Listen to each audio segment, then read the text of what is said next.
Most welcome दोस्तों, आप देख रहे हैं YouTube channel diploma updates rice विजेता के साथ। दोस्तों अभी हाल में ही जो सेमेस्टर वाले एग्ज़ाम हुए हैं, इस एग्ज़ाम में यार बड़े ख़तरनाक तरीके से एग्ज़ाम हुए हैं, इसलिए आज मुझे वक्त निकाल के बात करना पड़ रहा है।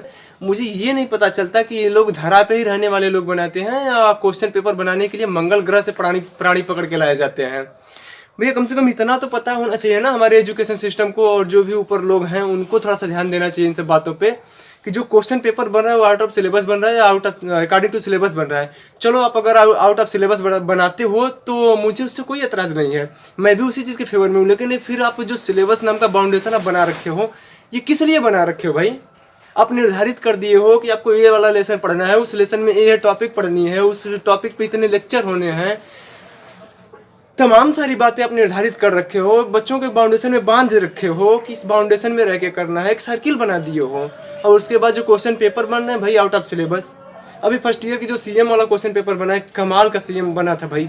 और उसके साथ में हम लोगों की रेलवे में भी जो बना, कमाल का बना। मतलब जितने भी क्वेश्चन पेपर रहे उसमें से कम 2-3 क्वेश्चन तो वाह कमाल के। और हाँ, ड्राइंग की बात करो भाई, जरा सा ड्राइंग पे बात करो भैया। आप लोग को पता है यार, इंजीनियर बना रहे हो भाई, ड्राइंग का क्वेश्चन पेपर बना रहे हो, उसमें आप बैराज और बियर में डिफरेंट पूछ रहे हो।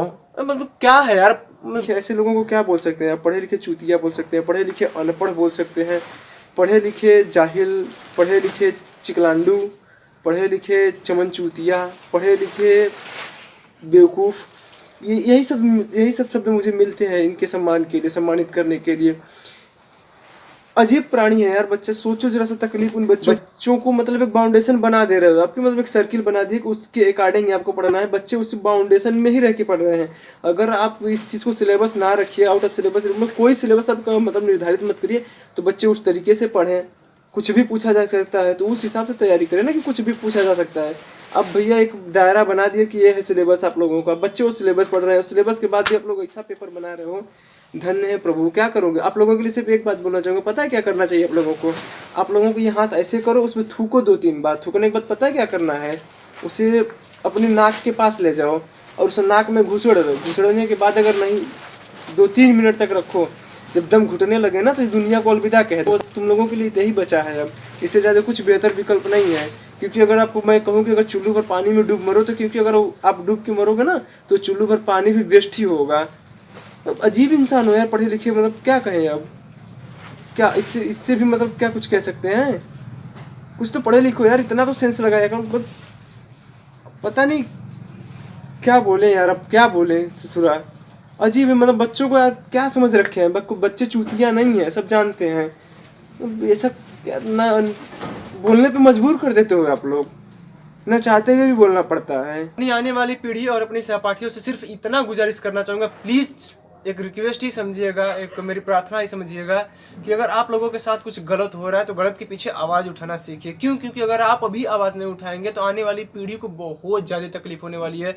और ये जो भ्रष्टाचारी लोग हैं ना, इनकी हौसला अफजाई होती जाएगी और बहुत ज़्यादा लेवल पे लोग कर जाएंगे, और उस टाइम आवाज़ उठाना बहुत मुश्किल हो जाएगा। तो कम से कम हम एजुकेटेड हैं, आप एजुकेटेड हैं। अगर आप अपने साथ गलत चीज़ों को बर्दाश्त कर रहे हो यार, तो मतलब ऐसी शिक्षा का क्या फ़ायदा? आप ऐसे पढ़े लिखे होने का क्या फ़ायदा कि आपके साथ गलत हो रहा है, आपके साथ करप्शन हो रहा है और आप उस चीज़ को स्वीकार कर रहे हो?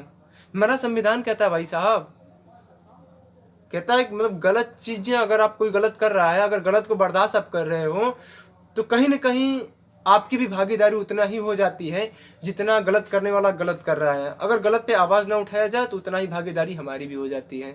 ये मैं नहीं, हमारा संविधान कहता है, और मुझे नहीं लगता कि संविधान से भी बड़ी कोई चीज़ हो सकती है। तो प्लीज़ इस चीज़ को नज़रअंदाज मत करिए। गलत हो रहा है तो गलत पे आवाज़ ज़रूर उठाइए। और हाँ, अपने बड़े बुजुर्गों से मैं गुस्ताखी के लिए माफ़ी चाहूँगा कि मैंने इतना सब कुछ बोल दिया। जाने अनजाने में जाने कितने, अगर कोई शब्द ऐसा होगा कि जो लोगों को हर्ट करे, तो मेरी ऐसी कोई मंशा नहीं थी कि मैं लोगों को हर्ट करूँ, लेकिन गलत चीज़ें थी उसे सामने आनी चाहिए। अगर गलत चीज़ों को अगर सामने नहीं लाया जाएगा तो सामने वाला अगर अनजाने में गलती किया होगा तो उसे पता भी नहीं चलेगा कि मैंने ऐसी गलती भी की है, गलती भी हुआ है। तो मेरा ये मतलब मंशा बिल्कुल नहीं थी कि मैं लोगों को हर्ट करूँ। मेरी मंशा ये थी कि गलत चीज़ें जो है कम से कम सामने आएँ, और मैंने कोशिश की। हो सकता है कुछ लोगों की बीपी बढ़ जाए, तो उससे आई डोंट केयर, मैं उस पर, क्योंकि गलत चीज़ों को गलत कहना मेरे हिसाब से गलत नहीं है। अगर लोगों को लगता है गलत तो साहब मैं गलत हूँ, दो मुझे सज़ा, मुझे वो स्वीकार होगी। बाकी इस वीडियो में इतना ही यार। अब दीजिए रईस विजेता को इजाज़त। ज़िंदगी रही तो फिर मिलेंगे। माई ग्रेट इंडिया, जय।